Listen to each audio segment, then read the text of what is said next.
नमस्कार दोस्तों, मैं सोमनाथ सिंह एक बार फिर हाजिर हूँ आप लोगों के यूट्यूब चैनल एग्ज़ाम फैक्ट्स पे। दोस्तों, यदि आप हमारे चैनल पे नए हैं तो प्लीज़ इसे लाइक, सब्सक्राइब और शेयर करिए और बेल आइकन को भी बजाइए ताकि आपको नए से नए वीडियो मिलते रहें। दोस्तों, पिछले वीडियो में हम लोगों ने बात की थी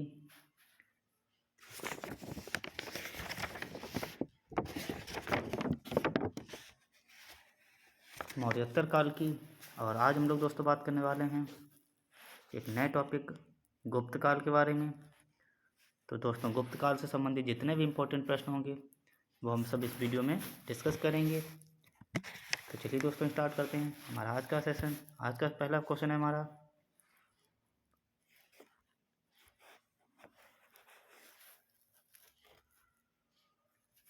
गुप्त साम्राज्य का वास्तविक संस्थापक कौन था? ऑप्शन ए है चंद्रगुप्त प्रथम, option B Samudragupta, option C Srigupta, option D है घटोत्कच। तो दोस्तों, इसका सही उत्तर है वो हो जाएगा ऑप्शन ए चंद्रगुप्त प्रथम। चलिए दोस्तों, अगले प्रश्न की ओर बढ़ते हैं। अगला प्रश्न है हमारा, शक विजेता किसे माना जाता है? पहला ऑप्शन है चंद्रगुप्त प्रथम को, दूसरा ऑप्शन है समुद्रगुप्त को, तीसरा चंद्रगुप्त द्वितीय को और चौथा ऑप्शन है कुमारगुप्त को। तो दोस्तों, इसका सही उत्तर है वो हो जाएगा ऑप्शन सी चंद्रगुप्त द्वितीय को ही शक विजेता माना जाता है। अगले प्रश्न की ओर बढ़ते हैं। अगला प्रश्न है हमारा,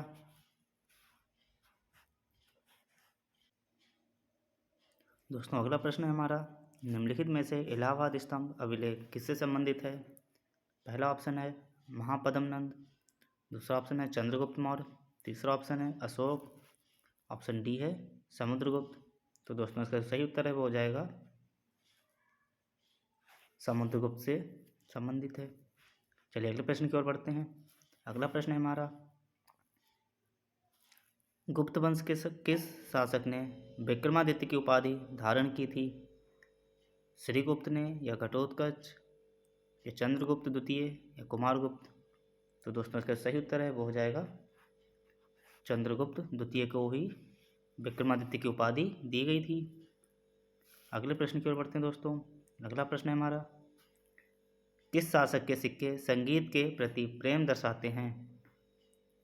ऑप्शन ए है समुद्रगुप्त, ऑप्शन बी चंद्रगुप्त द्वितीय, ऑप्शन सी है कुमारगुप्त, ऑप्शन डी स्कंदगुप्त। तो दोस्तों, इसका सही उत्तर है वो हो जाएगा ऑप्शन ए समुद्रगुप्त। चलिए अगले प्रश्न की ओर बढ़ते हैं दोस्तों। अगला प्रश्न है हमारा, भारत का नेपोलियन किसे कहा जाता है? स्कंदगुप्त, चंद्रगुप्त, ब्रह्मगुप्त या समुद्रगुप्त को? तो दोस्तों, इसका सही उत्तर है वो हो जाएगा ऑप्शन डी समुद्रगुप्त को भारत का नेपोलियन कहा जाता है। चलिए अगले प्रश्न की ओर बढ़ते हैं। अगला प्रश्न है हमारा, गुप्तकालीन रजत मुद्राओं को किस नाम से जाना जाता है? करशापण, दीनार, रुपयक या निष्क? तो दोस्तों, इसका सही उत्तर जो है वो हो जाएगा रुपयक को ही गुप्तकालीन रजत मुद्राओं को के नाम से जाना जाता है। अगला प्रश्न है हमारा, कालिदास किस राजा के दरबार में थे? चंद्रगुप्त मौर्य के, समुद्रगुप्त के, हर्ष के या चंद्रगुप्त द्वितीय या विक्रमादित्य? तो दोस्तों, इसका सही उत्तर है वो हो जाएगा कालिदास जो थे वो चंद्रगुप्त द्वितीय के ही दरबार में थे। चलिए अगले प्रश्न की ओर बढ़ते हैं। अगला प्रश्न है हमारा,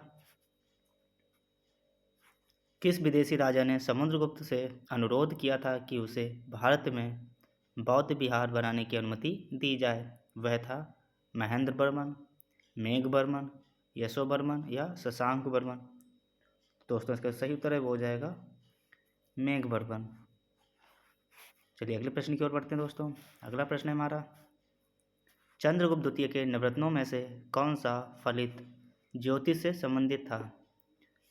बरुरुचि, शंकु, छपड़क या अमर सिंह? तो इसका सही उत्तर है दोस्तों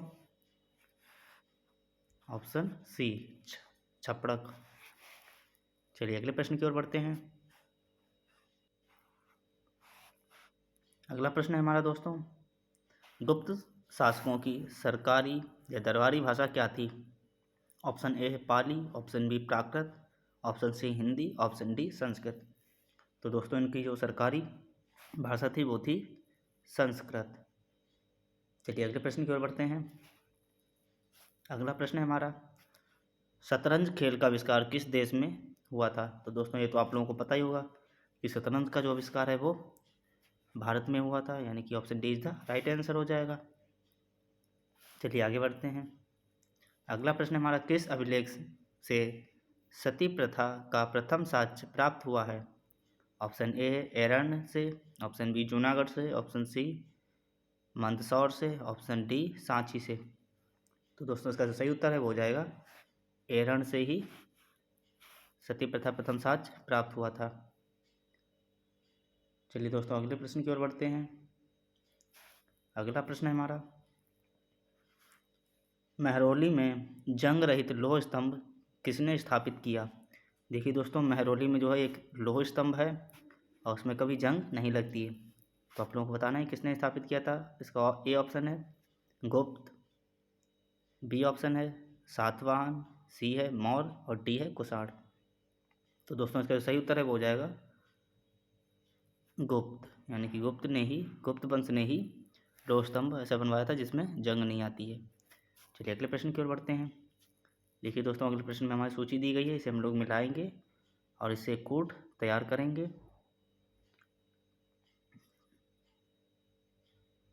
ठीक है, देखिए पहले सूची में हमारा दिया गया है प्रसिद्ध लेख दिए गए हैं और दूसरी में संबंधित शासक।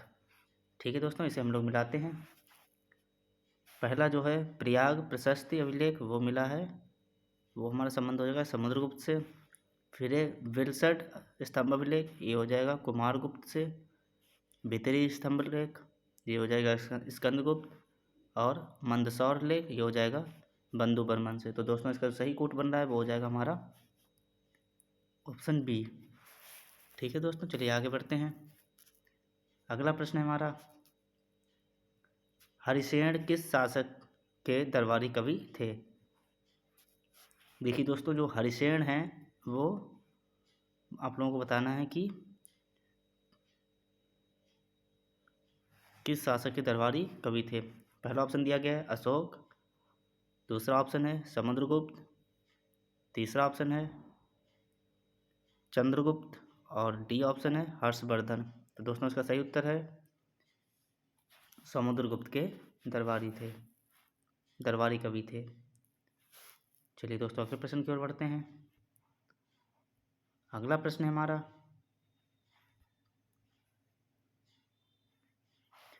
नगरों का क्रमिक पतन किस काल की एक महत्वपूर्ण विशेषता थी? इसका पहला ऑप्शन है गुप्त काल, दूसरा ऑप्शन है प्रतिहार युग, तीसरा ऑप्शन है राष्ट्रकूट और चौथा ऑप्शन है सातवाहन।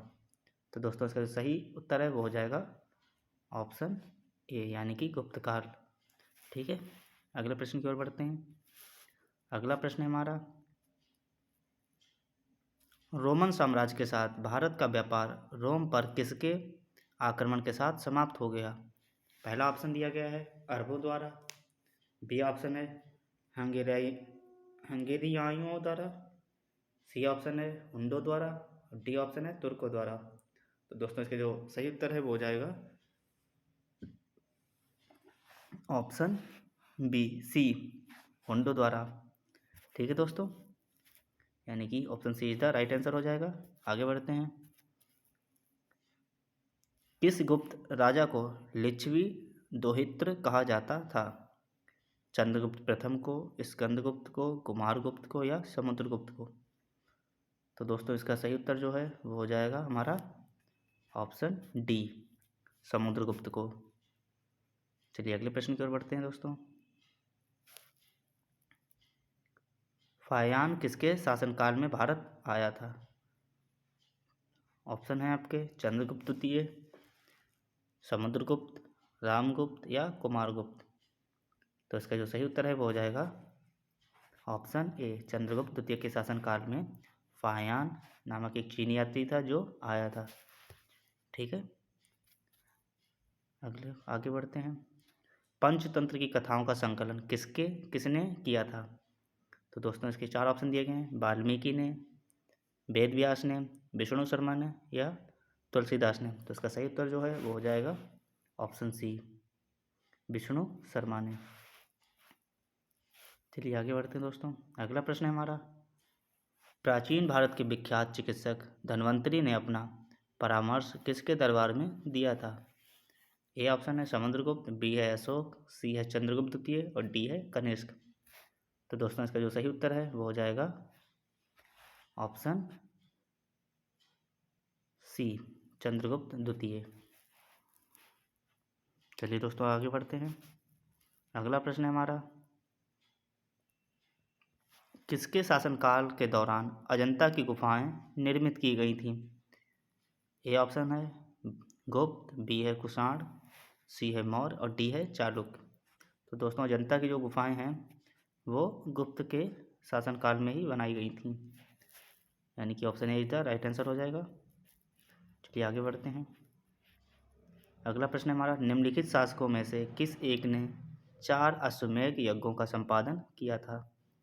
पहला ऑप्शन है पुष्यमित्र शुंग, बी ऑप्शन है प्रवरसेन प्रथम, सी ऑप्शन है समुद्रगुप्त और डी ऑप्शन है चंद्रगुप्त द्वितीय। तो इसका सही उत्तर जो है वो हो जाएगा ऑप्शन बी, प्रवरसेन ने प्रथम ने, ठीक है, 4 अश्वमेध यज्ञों का संपादन किया था।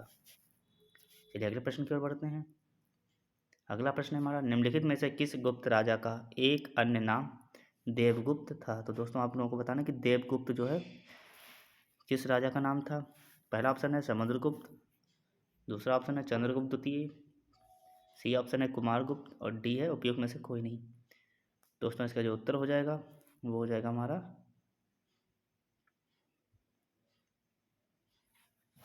चंद्रगुप्त द्वितीय। ठीक है दोस्तों, चलिए अगले प्रश्न की ओर बढ़ते हैं।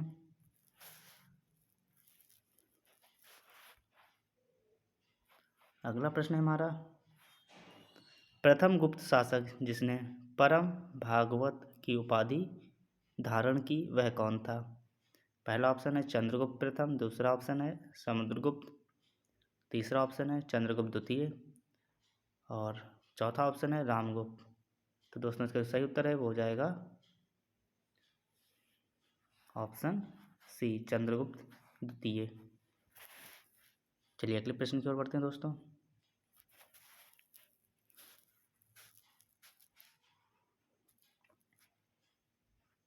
अगला प्रश्न है हमारा, गुप्त काल को प्राचीन, दोस्तों अगला प्रश्न ये रहा हमारा, गुप्त काल को प्राचीन भारत का क्लासिकल युग क्यों कहा जाता है? पहला ऑप्शन दिया गया आप लोगों का, व्यापार में अभूतपूर्व प्रगति के कारण, बी ऑप्शन है कला एवं साहित्य के क्षेत्र के अपने चरमोत्कर्ष पर पहुंचने के कारण, तीसरा ऑप्शन है प्रचुर मात्रा में स्वर्ण सिक्के चलाए जाने के कारण और डी ऑप्शन है उपयुक्त सभी के कारण। तो दोस्तों इसका जो सही उत्तर है वो हो जाएगा ऑप्शन बी, कला एवं साहित्य के क्षेत्र में अपने चरमोत्कर्ष पर पहुंचने के कारण। चलिए अगले प्रश्न की ओर बढ़ते हैं। अगला प्रश्न है हमारा, हुंडों ने भारत पर आक्रमण किया था।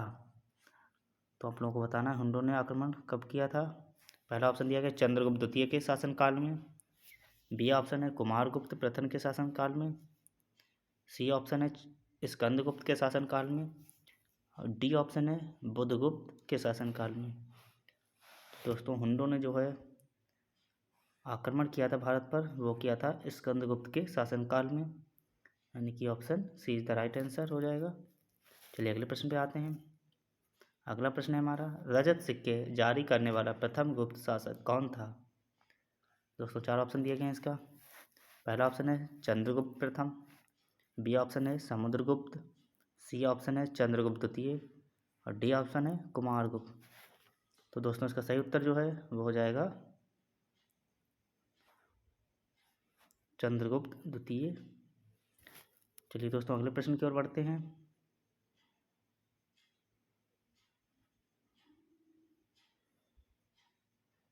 दोस्तों ये प्रश्न आप लोगों के लिए है। प्रश्न है हमारा, गुप्त साम्राज्य के पतन के विभिन्न कारण थे, निम्नलिखित कथनों में कौन सा कारण नहीं था?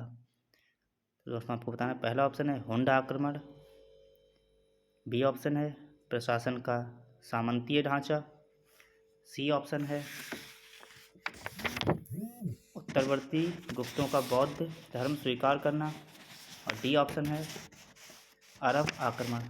दोस्तों इसका सही उत्तर जो है आप लोग हमें कमेंट में लिखकर भेजिएगा, हमें आपके कमेंट का इंतज़ार रहेगा, और इसका उत्तर जो है हम अगले वीडियो में डिस्कस करेंगे। चलिए बात कर लेते हैं कल के प्रश्न की। तो दोस्तों कल का प्रश्न है हमारा, कल का प्रश्न था सातवाहनों की प्रारंभिक राजधानी अवस्थित थी। दोस्तों हमने इसके 4 ऑप्शन भी दिए थे। पहला ऑप्शन था अमरावती में, बी ऑप्शन था नांदेड़ में, सी ऑप्शन था नालदुर्ग में, और डी ऑप्शन दुर्ग में। तो दोस्तों इसका जो सही उत्तर है वो हो जाएगा ऑप्शन ए यानी कि अमरावती में। दोस्तों आप लोगों को हमारा ये चैनल कैसा लगा, प्लीज़ इसके बारे में कमेंट करिए, बताइए हमें। और यदि आपको ये चैनल पसंद आ रहा है तो प्लीज़ इसे शेयर करिए, लाइक करिए और सब्सक्राइब करिए। ठीक है दोस्तों, आज के लिए इतना ही। कल फिर मिलेंगे हम लोग एक नए वीडियो के साथ। तब तक के लिए नमस्कार।